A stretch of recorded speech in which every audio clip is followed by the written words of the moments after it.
भारत की है कहानी सदियों से भी पुरानी है, ज्ञान की ये गंगा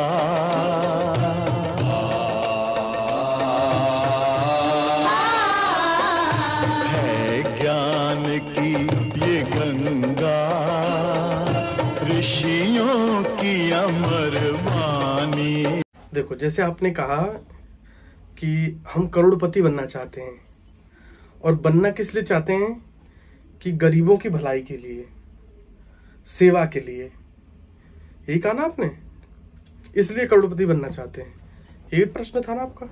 चलो आगे चल के नाम भी हो जाए, आगे चल के नाम हो जाए, और नाम तो हो ही जाएगा जब तुम इतनी सी बड़ी सेवा करोगे। करोड़पति बन जाओगे तो नाम तो अपने आप हो जाता है।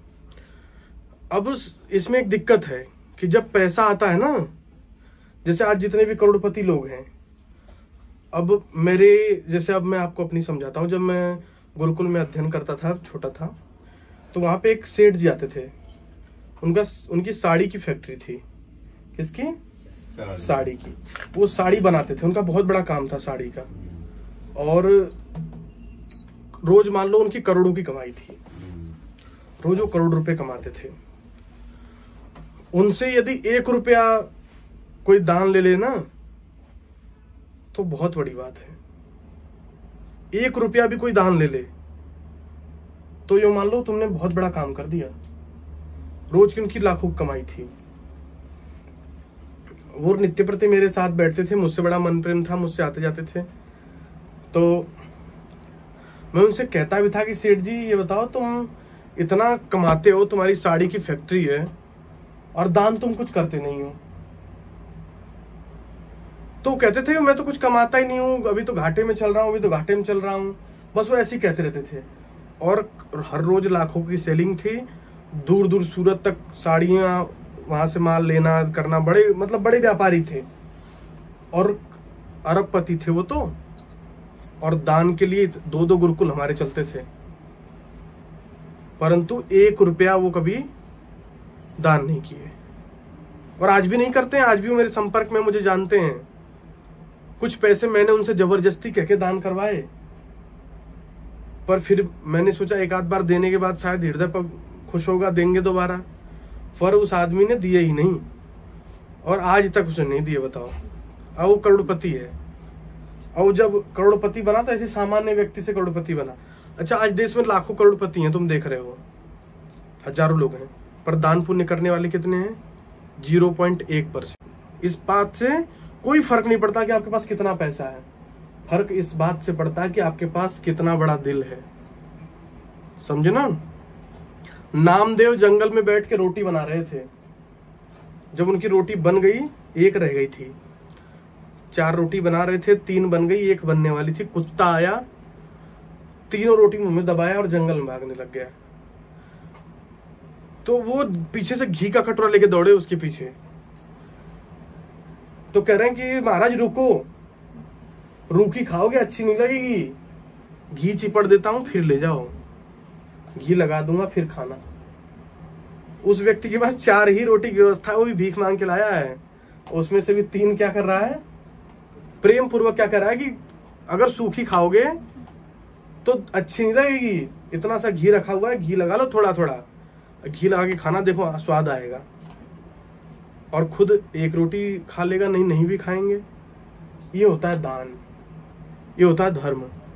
हम जिस परिस्थिति में बैठे हैं, ध्यान रखना, मैंने लोगों को देखा कि वो कुछ कहते थे अमीर बन जाएंगे तब दान करेंगे, अमीर बन जाएंगे तब दान करेंगे, और वो अमीर बन जाते हैं, फिर उनकी जेब से 1 पैसा नहीं निकलता है। क्यों? जितने बड़े बन जाते हैं ना, उतनी आवश्यकताएं बड़ी बन जाती हैं। छोटे हैं, झोपड़ी में रह रहे हैं, बड़े हो गए तो झोपड़ी में रहने में शर्म आएगी ना। अब बंगले चाहिए, बंगलों में 20-20, 25-25 हजार रुपया महीना किराया लगता है। 4-5 हजार उसका मैनेजमेंट का जो होता है, झाड़ू पोछा वाले आते हैं जो करते हैं, साफ सफाई मैनेजमेंट का देना पड़ता है। समझे? तो फिर उतनी आवश्यकताएं बढ़ गई। उसके बाद भैया लगा कि थोड़ा और पैसा आया तो अब स्टैंडर्ड हो गया, फ्लैट में रह रहे हैं, गाड़ी नहीं लेंगे तो कैसे बात बनेगी। हर जगह ऑटो बुक करके जाना पड़ता, फिर गाड़ी भी ले चाहिए, फिर गाड़ी की किस्त बन गई। अब हर महीने 20-30 हजार पे 40-40 हजार किस्त जा रही है। अब 40-40 हजार किस्त नहीं दोगे कि गरीबों को भला करोगे? उधर भला करो, इधर आएंगे बैंक वाले गाड़ी खींच ले जाएंगे। समझे ना? तो आजकल स्थितियां ये हो गई है, आदमी चाहता तो है कि हम बड़े बन जाएंगे तब भला करेंगे, लेकिन ऐसा कर नहीं रहा है। लोग बड़े बन जाते हैं, अपना स्वार्थ पूर्ति करते हैं, अपने कामों को निकाल लेते हैं, पर उसके बाद किसी प्रकार की कोई भलाई से उन्हें कोई मतलब नहीं होता। नहीं, आज अगर ये भावना सबके अंदर आ जाए तो आज इतने उद्योगपति, इतने अरबपति हैं, यदि सब भलाई करने लग जाए तो इसी धरती पे स्वर्ग हो जाए। इतना इतना पैसा लोगों ने छुपा रखा है अपने अपने जेबों में कि यदि आप वो सब गरीबों में आए तो देखो सारे लोग अपने आप ही अच्छे वस्त्र पहनना, अच्छा खाना, अच्छा सबके घर बन के तैयार हो जाएंगे। हमारे एक एक व्यक्तियों पे, एक एक राज्य से परिवारों पे इतना पैसा है, अंबानी आदि लोगों पे कम पैसा है। इतना पैसा कि यदि वो लोग चाहे तो एक एक व्यक्ति अच्छे अच्छे कपड़े पहनने लग जाए, अच्छा खाने लग जाए, इतना पैसा उन लोगों पे। पर उन्हें क्या चाह है? उन्हें चाह है कि अभी 7वें नंबर पे, जैसे वर्ल्ड में 7वें नंबर पे हैं, भारत में पहले नंबर पे हैं, तो वर्ल्ड में भी पहले नंबर पे आ जाएं। जो पहले नंबर पे है वो चाहता है कि कोई ऐसा ना हो कि मुझे छेक दे, मैं और अपना वर्चस्व बढ़ाऊं और बढ़ाऊं और बढ़ाऊं। हर व्यक्ति बढ़ाने बढ़ाने में लगा हुआ है। जितना हम बढ़ते चले जाएंगे उतनी इच्छाएं बढ़ती चली जाएंगी। तो इसलिए कहते हैं त्रिषिणाम न जीर्णाम वयमेव जीर्णाम। कल भी बताया था कि हम बूढ़े हो जाएंगे, इच्छाएं बूढ़ी नहीं होंगी। मरते दम तक ये चाह रहती है कि कुछ और बना ले, कुछ और बना ले।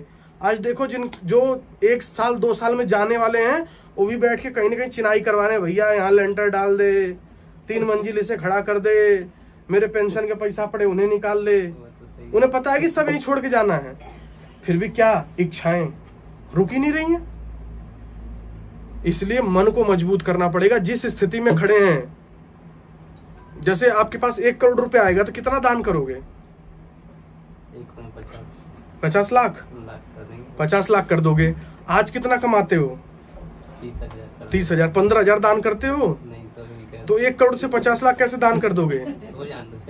नहीं तो हो जाएगा तो फिर भाग जाओगे तुम। ठीक है, इतना नहीं होता। हाँ, पर ठीक है, भगवान आपकी तरक्की करेगा। भगवान नहीं, अच्छी बात है। देखो, यदि आप सबके बारे में सोचते हैं तो आपकी अंतरात्मा जागृत है, आपका हृदय पवित्र है, और ये सोच यदि है तो देखो, एक तो दुनिया में हम जी रहे हैं तो हम सामान्य प्राणियों की तरह जी रहे हैं। और यदि हम सोचते हैं कि ये पेड़ पौधे हैं, किसकी वजह से हैं, कैसे बनाए भगवान ने, क्या किया, कितनी वो हुई, तो यदि हमारे अंदर ऐसे विचार आते हैं तो इसका मतलब हम आध्यात्मिक रास्ते पे चल रहे हैं। यदि हमारी बुद्धि चिंतन में है तो हमारी आध्यात्मिक यात्रा चल रही है। यदि हम केवल जी रहे हैं तो संसार में हम लोग जीवन काट रहे हैं। ऐसे यदि हम किसी के बारे में सोच रहे हैं भला के, इसका मतलब हमारी अंतरात्मा जीवित है। और यदि हम कुछ नहीं सोचते, खाली अपना भोग, हम कुछ कर लें, हम बढ़ जाएं, हम ही सब कुछ कर लें, यदि ऐसी भावना रहती तो समझना अंतरात्मा मर चुकी है, केवल निजी स्वार्थ बाकी है। तो ये अच्छी बात है, अगर ऐसे विचार आते हैं तुम्हारे अंदर, अच्छी बात है। इन्हें मजबूत करो। जिन भी स्थिति परिस्थिति में बैठे हो उसमें दान पुण्य करना शुरू करो, उतने में ही सेवा भगवान बढ़ाता जाएगा ना, भगवान बढ़ाता रहेगा। ये नहीं कि पूरा घर ही लुटा दें, यथा अपने लिए निकाल करके, अपने परिवार, अपने खान खर्चे के लिए निकाल के जो दान पुण्य करना चाहते हो वो करो, और उसके बाद भगवान तरक्की करता है। ऐसे आदमी की तरक्की होती भी है और होगी। देखो तुम्हारे सारे रास्ते प्रशस्त हो रहे हैं ना, धीरे धीरे तुम्हें चिंता नहीं किसी चीज की, फिक्र, धीरे धीरे सब हो जाएगा। ऐसे विचार अच्छे हैं ना, इसलिए हो रहा है। जब तुम इस स्वार्थ में लग जाओगे तो फिर मुश्किल हो जाता है ना। जहाँ अहम की भावना आ जाती है वहां मुश्किल हो जाता है। जहाँ परार्थ की भावना होती है, दूसरे की भावना होती है, सेवा की भावना होती है, वहां पे दिक्कत नहीं होती है। समझे? जैसे प्रमोद का इतना काम फैला हुआ था, फिर भी वो मेरे सारे कपड़े ले गया। मैं उसे मना कर रहा, बेटा मत ले जा। वो जबरदस्ती सारे ले गया। मैंने कि बेटा ये बन जाएंगे इतने सारे? कह रहा मैं बना दूंगा। अब आपको क्या लगता है कुर्ता बनाने में मेहनत नहीं लगती है? मेहनत लगती है। दूसरा गुरुजी के कुर्ता है, बिल्कुल सही बनने चाहिए, और मेहनत लगती है। फिर 12 बजे मैं जानता हूँ ना बेटा, वो समझ रहा हूँ मैं। एक तो ड्यूटी करना, फिर घर में आके काम करना, कितना लोड हो गया, पर फिर भी उस व्यक्ति ने किए। ये परार्थ का काम हो गया। मैं तो खूब कहता रहा पैसे भेजो बेटा, पैसे ले लो, बताओ कितने रुपए चाहिए, पर उसने कहा नहीं चाहिए। तो ये परार्थ का काम हो गया। ऐसे काम हमें उठाते हैं, हमें आगे बढ़ाते हैं। समझे ना? तो इस तरीके से करके हमारे अंदर यदि भावना होती है तो हम सच में आगे बढ़ते हैं। तो यही है परार्थ, यही है सेवा, यही है धर्म। जो दीन दुखी हैं उनसे प्रेम करना, उनके साथ उठना बैठना, उनकी थोड़ी सहायता कर देना, यही होती है सेवा, समझे? मछली को सही वेट के लिए मछली खिलाने को के रेट लिए। खिलाना चाहिए। हाँ, मछलियों को बिल्कुल सही है, मछलियों को आटा आदि डालना या जो भी इस प्रकार का भोज्य पदार्थ डालते हो, मछलियों को, कुत्तों को, गायों को, जो भी आवारा पशु दिखे उनको खिलाना पुण्य का काम है। आप उनके पेट के लिए कुछ कर रहे हो, आप किसी का पालन कर रहे हो, चींटियों को डालना अच्छा काम है ये, ठीक है? तो इस तरीके के पवित्र कार्यों में लगे रहो, भगवान आपकी निश्चित रूप से बरकत करेगा।